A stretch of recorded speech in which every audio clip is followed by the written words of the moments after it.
一個傳承千年嘅民間小玩具捉資料，竟因網民一句1000萬以內最好嘅調侃，演變成全網追殺、批量封殺嘅聲音事件。從企業發佈嘅大肆投訴，到官媒將闡明定性為解構權威，甚至顏色革命嘅工具，境外勢力嘅網絡黑公關，呢個究竟係一場對企業家嘅網絡暴民行動，定係官方維穩同民間諷刺語言嘅終極碰撞？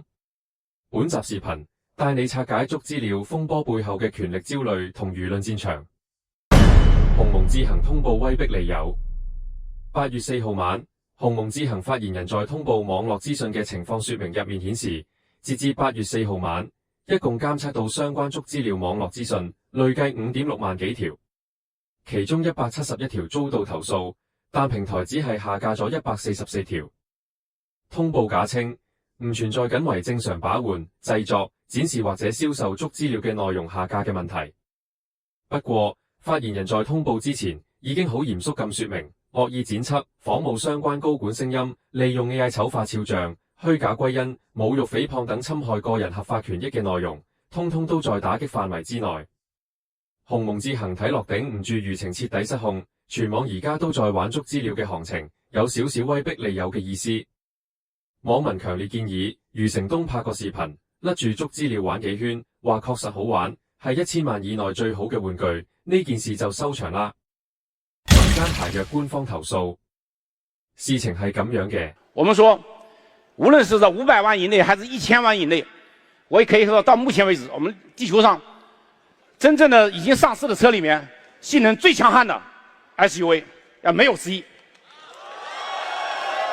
我說話不是很謙虛，大家可以比啊。問界 M9 引領汽車行業再次躍先，謝謝大家。余承東在問界 M9 發佈會上嘅標誌性發言，就得兩句話：問界 M9 係1000萬以內最好，陸地上最強悍嘅 SUV， 無之一。1000萬以內最好嘅 SUV 嚟咗。配合余承東煽情嘅演講，台下哇哇聲嘅驚嘆，同呢兩句所謂金句高度綁定，成咗後續網絡捉資料玩梗嘅源頭。網民發現傳統玩具捉資料拉繩嗰陣發出嘅哇哇聲同發佈會音效好似，就將兩者結合，製作視頻配文1000萬以內最好嘅玩具，以此調侃余承東嘅標誌性發言。但捉資料亦因此開創咗比文字獄更凌辱嘅聲音獄。事情經過更有意思，有位博主買咗個至少喺大清開始就已經存在嘅民間傳統玩具捉資料，又叫捉蟬，仲拍咗支視頻。佢喺視頻入面話1000萬以內最好嘅玩具。接落嚟嘅蝴蝶效應就真係有意思啦。網絡共鳴被點燃，交織住各種心態，喺各大平台引領最新潮流。不再沉默嘅捉資料，好快同中共政權牢牢綁定嘅御用華為，自然決不容忍清風不識字，何故亂翻書嘅反骨。於是對號入座，通過企業法務部對廣大網民發起咗批量式投訴。投訴信息寫得非常專業，貴平台大量用戶發佈標題含1000萬以內最好嘅玩具嘅相關視頻，視頻搭配玩具畫面，並使用具備明確指向性嘅嘲諷改編音頻。相關內容發佈者刻意採取暗喻影射、諧音、魔改音頻等隱晦方式，戲謔、醜化、嘲諷委託方企業及企業家，刻意製造負面戲謔輿論，足以讓公眾識別該系列視頻內容指向委託方企業及企業家，導致委託方企業及企業家嘅社會評價降低，主觀惡意十分明顯，嚴重損害企業及企業家公眾形象，侵害企業及企業家名譽權。投訴喺網信辦暗箱操作協助之下，全部無條件受理，霎時間成千上萬條視頻被刪除，並唔係上述所講嘅只刪咗171條。隨即各大平台遭到網民圍剿，手段出奇翻新，形式幾乎無所不包，同監管部門嘅衝突白熱化。到了唔關閉平台，捉資料就在唱歌嘅動靜。大量二創視頻席捲短視頻平台，畫面入面隻捉資料搖嚟搖去，配上余承東發佈會嘅原聲，再加上文案，單條視頻播放量輕輕鬆鬆破千萬。更離譜嘅係，仲有人專門開發咗個惡搞網站 https://huawei.org/bracket， 直接把余承東嘅頭像 P 喺捉資料上面當配重，頁面鋪滿咗玩梗台詞，仲造成了可以自動甩動嘅互動效果，明擺住係衝住醜化嘲諷去的。公權力出手，法律偽裝上陣討伐。喺足資料視頻被下架，幾乎成為平台敏感詞嘅同時，啲人嘅表達更為隱晦而深沉。玩具嘅政治化係當局賦予嘅，但民間嘅反抗係每個快要崩潰嘅朝代都有嘅模式。好聽嘅歌，歌名就叫足資料，歌中唱到足資料輕輕叫，唔使害怕，總有人循住你嘅聲音揾到青草。一句話拐過好多個彎，才敢慢慢送到嘴角。啲人不怕驚雷，卻害怕回聲，回聲會話俾所有人知。啲人不怕夏天，卻害怕時明，但總有人把故事藏進夏天嘅標點符號。總係喺草木皆兵中被封殺嘅網民將憤怒書寫成隱晦嘅動感，結果係風知道，樹知道，每一片葉子都知道，呢個國家為了維護習近平獨裁連任21大，開始封殺足資料嘅聲音。不得已，中宣部密令媒體配合造勢打擊，大小官媒赤膊上陣，直接點名足資料視頻就係醜化余承東，仲借用娛樂法律師李振武關於名譽侵權嘅法律解釋，呢種戲謔、醜化、嘲諷企業家嘅行為已經超過網絡調侃嘅範疇。對於普通網民而言，玩梗係樂趣，適度係修養，喺笑聲之中應敬畏法律嘅邊界。喺媒體嘅敲打下，喺法律暴力嘅展示下，啲人感覺到了獨裁社會喺維護獨裁當中嘅瘋狂。御用這一句話就成為語言嘅專屬，任何幽默或者調侃都成為打擊嘅對象。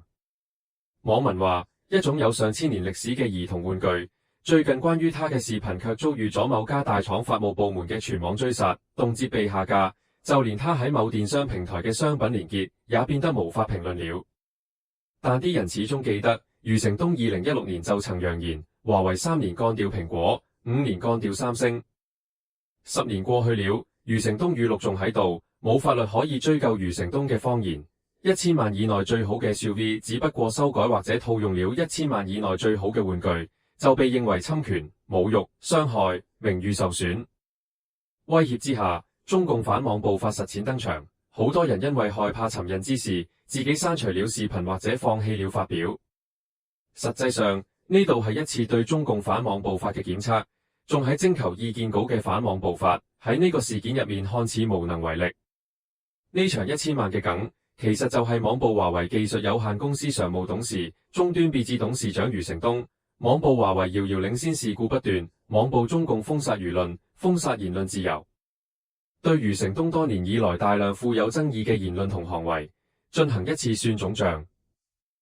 呢度係一次清算，清算嗰啲為中共蒙騙民眾嘅專家、總裁、CEO 以及為中共獨裁站台嘅所有助紂為虐嘅幫兇，也因此才會如此洶湧澎湃。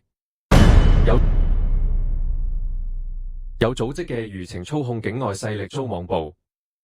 余承東嘅1000萬終於升級為敵我矛盾。某大 V 發帖話，呢度係西方勢力對華為徹頭徹尾嘅圍剿，希望有關部門管管呢啲網絡黑公關。華為係世界頂尖科技企業，余承東亦係全球最具影響力嘅行業大佬，別任由呢幫黑公關到處唱衰、惡意抹黑。短視頻平台亦得把好審核關，嚴禁發佈呢類內容，誤導普通網民。呢度唔係喺發帖，而是命令全網消滅足資料。呢度已經顯示公權力已經介入民間糾紛，習近平獨裁程序已經擴展，當局維穩連面都唔要了。不過足資料嘅破窗效應嚟咗，羊群效應嚟臨，從眾效應蜂擁而至，最好睇嘅係破圈效應。足資料從一個小眾嘅童年回憶或者民間手藝，通過短視頻平台迅速暴漲流量，成功打破了原有的圈層壁壘，引發了跨圈層嘅全網參與。當局緊張了，鎮壓玩具嘅手段都施展開了。足資料就係一個傳承幾百年嘅小玩具，始於隋唐，興於宋元，手工製作，人畜無害，目前卻要其瀕臨滅亡，因為洪蒙6年習近平連任前年嘅到來。唔單止係境外勢力，足資料仲成了顏色革命嘅顏色。輿論攻擊、輿論陷阱，為了捍衛余承東嘅光輝形象，一個中共獨裁政權嘅代言人，竟然將足資料同顏色革命聯繫起來了。官方輿論話，顏色革命嘅經典起手式一，用笑話、段子、惡搞把目標人物嘅嚴肅感一點點剝掉。當一個人可以被隨意嘲笑嘅時候，佢就自動失去了被認真對待嘅資格。具體到呢次捉資料嘅娃娃聲，被強行類比成余承東嘅講話節奏。一個能在國際發佈會上全程英文脫稿演講，連外國媒體都刮目相看嘅科技企業高管，被矮化成一個發出滑稽聲響嘅廉價玩具。唔談產品，唔談技術，唔談成績，只用一個聲音梗，把整個人消解掉。呢度喺顏色革命入面對應乜嘢？把目標政治人物做成表情包、惡搞視頻，讓佢喺公眾眼入面從一個需要嚴肅對待嘅人，變成一個可以隨便笑嘅人。人格一旦被笑話化，佢講嘅任何話都會先被當成段子，再嚴肅嘅事也嚴肅唔起來了。中共冇邏輯，從來就只有帶住欲加之罪、何患無辭嘅羅腔，所有嘅詮釋背離邏輯，因此假稱顏色革命入面民間組織永遠自稱和平表達文化，活不舉旗，不喊口號，你就冇法找。捉資料事件完全一樣，要話宣傳部門睇到了民意不可辱，睇到了覺醒，睇到了被禁錮嘅自由喺度哭泣。當封殺唔住，二次元嘅引申，捉資料嘅應用擴展，意向嘅表達將一直持續，最後會唔會成為一種默認嘅起義之聲？聽到捉資料聲音嘅每一個人，會唔會不約而同咁喺某一天高舉反暴政大旗，推翻中共獨裁統治？這是一個唐代的鈴，我想讓你們聽聽它的聲音。這個聲音呢，是1000年以前的聲音。我只要一晃動，我們就通過這個聲音穿越1000年，聽到唐代的聲音。我們聽一下啊。